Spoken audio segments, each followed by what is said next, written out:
ബലാത്സംഗ കേസിൽ മുൻ സർക്കാർ അഭിഭാഷകൻ PG മനുവിന്റെ മുൻകൂർ ജാമ്യാപേക്ഷ ഹൈക്കോടതി വിധി പറയാൻ മാറ്റി. കേസ് ഡയറി അന്വേഷണ സംഘം കോടതിയിൽ ഹാജരാക്കി. വെള്ളിയാഴ്ച ജസ്റ്റിസ് P. ഗോപിനാഥ് ഹർജിയിൽ വിധി പറയും.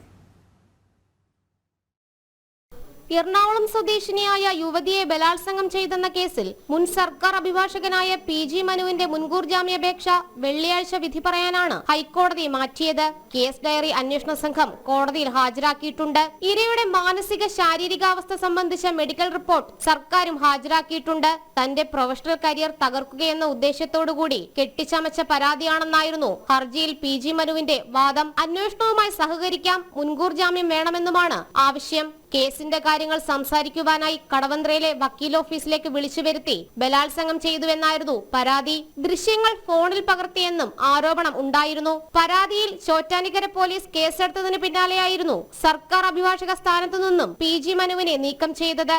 ജനം, കൊച്ചി.